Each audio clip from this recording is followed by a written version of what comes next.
But now, shall we begin with our speaker presentations? And to lead us with speaker number 1, we have an esteemed leader of one of the most recognized sustainable developers in the Philippines. That is NEO. Ladies and gentlemen, NEO has an outstanding real estate portfolio. In fact, they were the first to be certified with the International Finance Corporation's EDGE Zero Carbon certification. Let's hear more about how NEO continues to be at the forefront of sustainable real estate development from NEO's Chief Executive Officer, Mr. Raymond Rufino.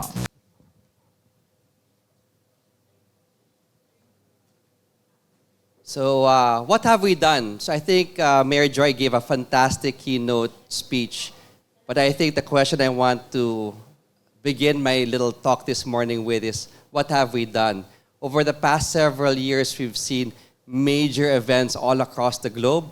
You have glaciers shrinking, fires blazing, you have floods ravaging, you have typhoons. You know, here in the Philippines, we experience this every year. But something we've noticed is the severity of our storms are getting worse. The storms are getting stronger and they're getting more frequent, right? And really, if you think about it, it's not just the Philippines, all over the world. Wherever you are in the world, climate-related events and disasters have been happening. They affect rich countries, rich cities, poor countries, poor cities. Everyone seems to be affected. And so, for those who have been here since yesterday, we've been talking about, sustainability, climate change. You've all heard these words before. We used to say climate change, and they said, climate change doesn't have quite enough urgency to it. You have that third climate emergency. Kulang pa. Let's make it climate crisis. So the latest words, which I think are actually more accurate, really, is climate catastrophe. Because it used to be climate change, okay, we need to do something about it, but really what we're facing today is nothing short of a catastrophe. That's really how severe our situation is today. So, good morning. My name is Raymond Rufino. I'm the CEO or Chief Executive Officer of NEO. I like to say my day job is I work in real estate. We own, develop, and manage green office buildings. But really, my personal passion and advocacy is for green buildings and sustainability. And so I'd like to share a little bit of my story with all of you today and share a little bit of my journey as well. So in 2005, I went to take my master's in real estate in the US in Columbia University.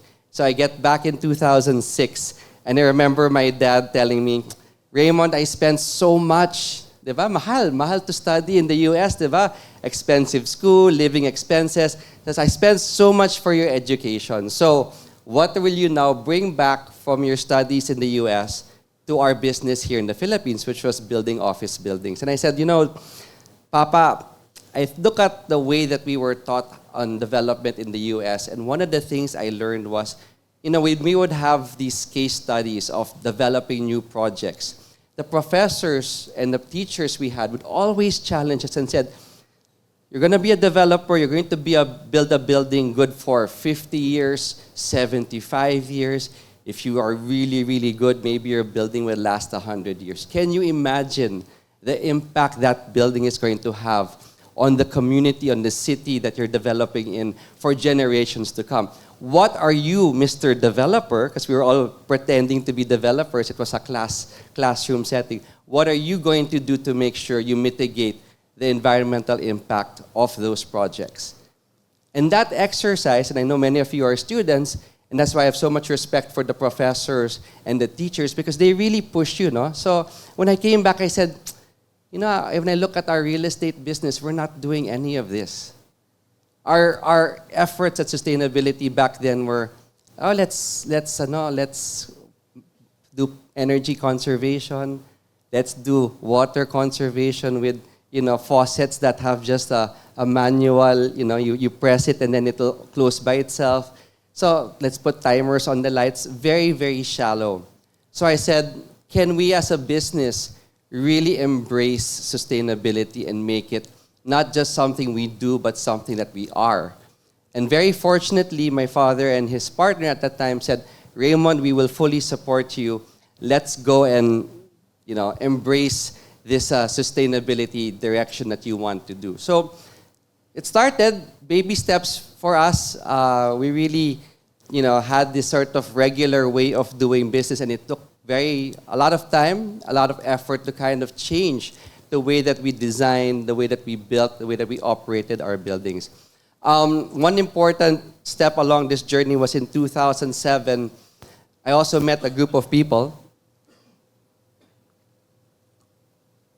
fellow advocates like me, who wanted to do more on an industry scale. And so in 2007, I helped co-found the Philippine Green Building Council. And back then we said, okay, we have this advocacy for green building. We're going to try and do what we can for the industry. And I said, the company is trying to do this sustainability journey.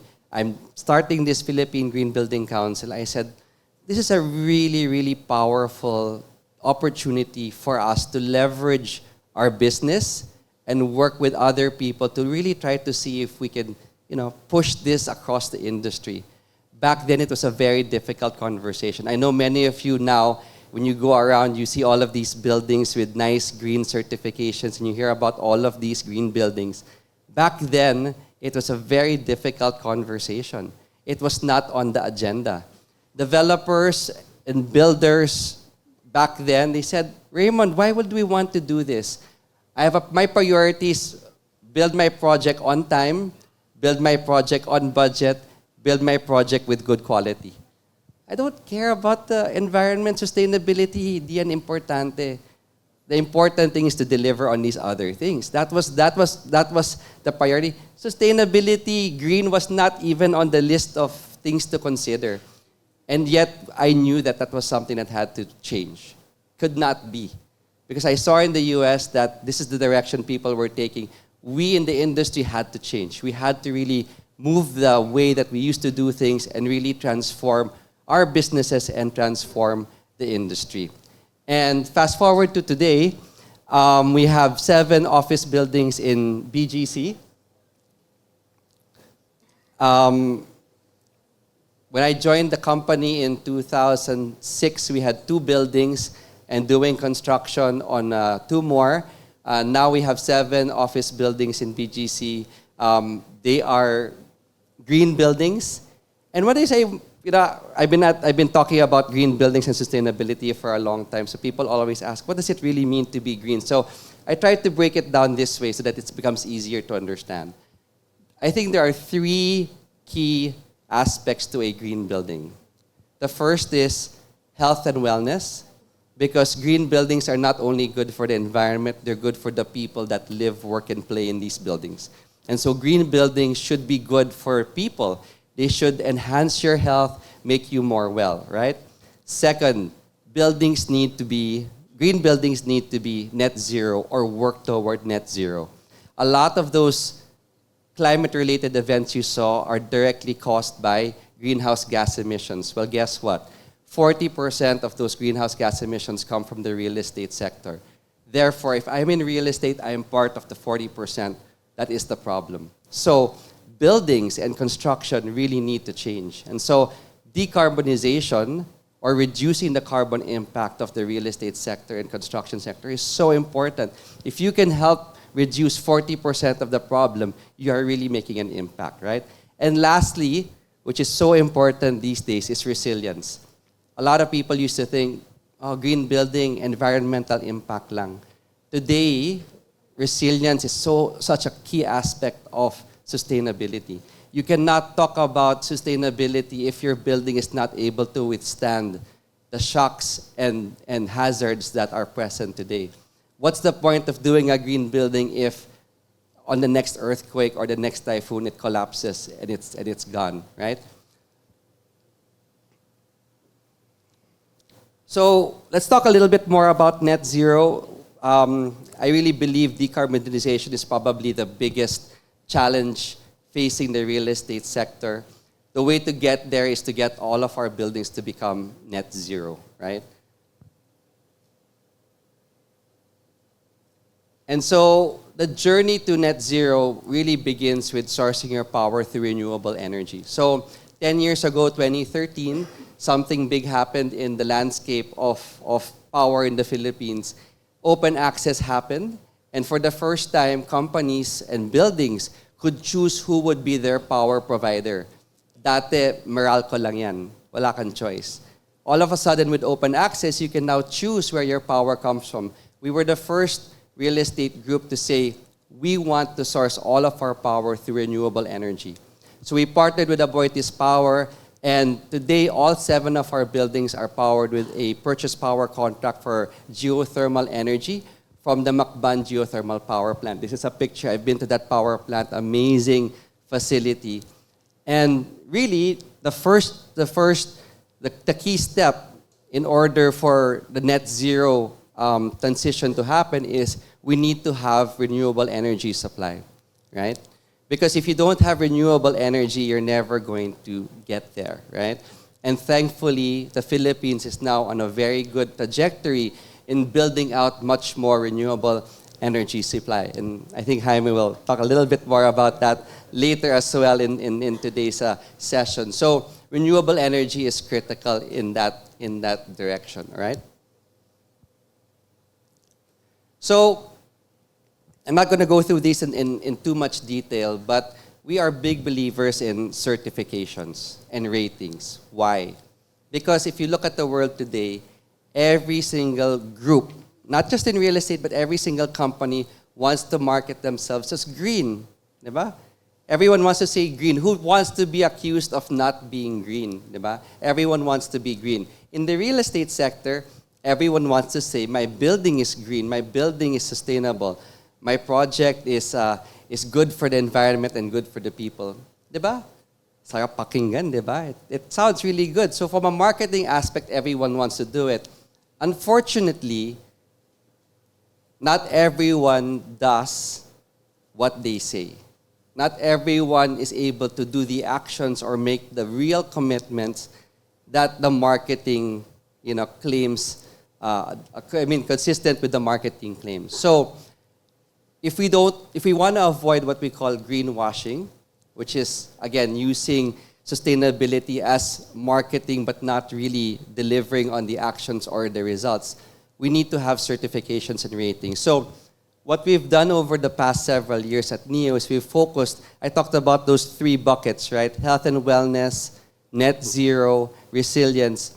We've been focused on getting certification for our buildings in each of those areas.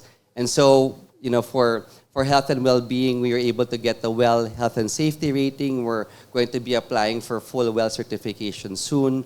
In terms of net zero, we got the Advancing Net Zero certification from the Philippine Green Building Council, also the IFC, International Finance Corporation, EDGE Zero Carbon certification. And for resilience, we also got the Building Resilience Index or BRI certification for resilience, which I'll talk a little bit about later. So why is certification important? It means that someone else has looked at your project and has checked and said, this building really has fulfilled or delivered on what it means to be healthy, safe, net zero, resilience, whatever those parameters are. It's very important to have that third-party verification. So if you go around and look at a lot of buildings and you see these certifications, these are very, very important and very, very critical because this is how we build trust with the public that I'm not just saying I'm green, I'm not just claiming I'm resilient, I'm not just, promoting that I'm net zero. I've actually done a lot of work to make sure that I'm delivering on those different claims.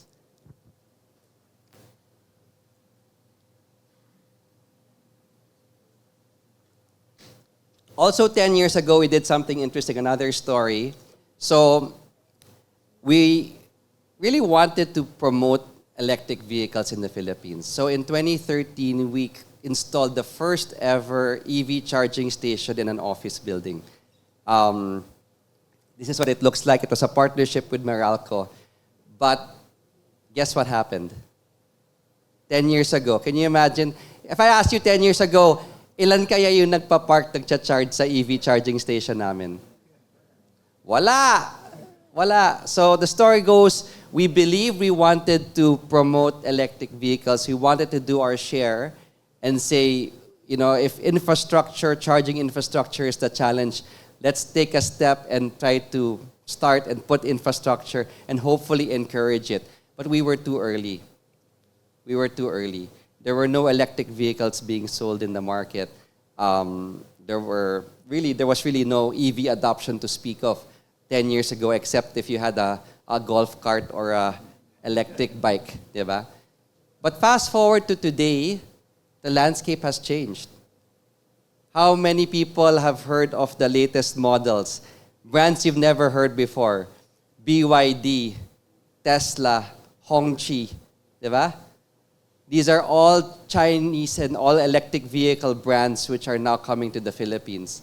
The number of brands available today is really quite exciting. So what you see today, which is the first ever EV charging station, we're going to be launching next week a brand new charging station in our 7 Neo building in partnership with Shell. It will be the first Shell destination charger in Asia that is powered fully by renewable energy, right? And why is this exciting for me is because while we're working in the real estate sector, the industry, can we also positively impact the transportation sector, a completely different sector, right? Because if we can encourage electric vehicles and charge those electric vehicles with geothermal or renewable energy, then not only can we decarbonize real estate, we can help decarbonize the transportation sector. So it's very, very exciting that in many of these opportunities, you think about your own project, you think about your own industry, but the opportunities for you to do much more and impact other industries are there.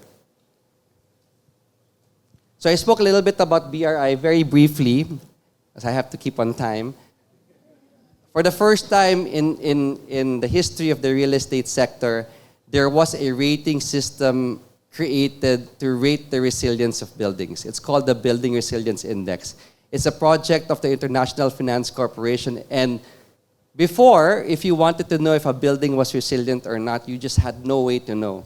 If you asked the building owner, they would always say, of course my building is resilient, right? But you never really had any way to know. The Building Resilience Index of the IFC is the first platform. It's technology-based, where buildings can actually join the platform and they will rate your building based on various hazards, water hazards, wind hazards, fire hazards, geoseismic hazards, and give you a rating. So we're very proud that we were a pilot partner with IFC on this Building Resilience Index tool. And just recently, we were able to get all 7 of our buildings rated A+ for resilience, which means that in the event of any natural calamity or disaster, there's a very strong likelihood the building can withstand from the shocks and impacts of that hazard, right? I think this is very exciting because I really hope that what we can do as a country is if we want to improve the resilience of our real estate sector, we start with getting ratings for all of our buildings. And so once we have ratings for our buildings, we can start to build ratings for our communities and hopefully ratings for our cities. So can you imagine one day if you can go home to your barangay and say, "Oy, where I live, all of the buildings are rated A+ for resilience." Doesn't that make you sleep better at night, knowing that your buildings are more resilient? So SDG 11, I know many of you students are studying the UN SDGs. I think this is something very, very important for the real estate sector. I think the keywords here are inclusive, safe, resilient, and sustainable. It is really what we're trying to create. The buildings that we are able to develop, produce, create, manage, operate, if we can do them in this way, we help create cities that are then like this, right? Any anime fans in the room? Who likes anime?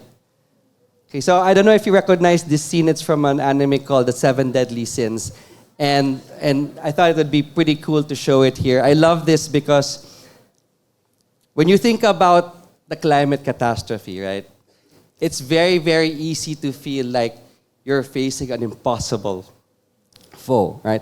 This climate catastrophe makes you feel so small, almost powerless. Parang no chance. You look at this visual and you can almost feel that there's no chance. Small little guy versus this massive, powerful, opponent, right?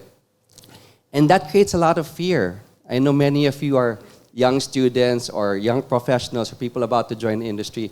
And that fear about the future, the fear about this climate catastrophe can be very, very painful, can be very difficult, right? So what I'd like to show here is it's okay to be scared. It's okay to be fearful.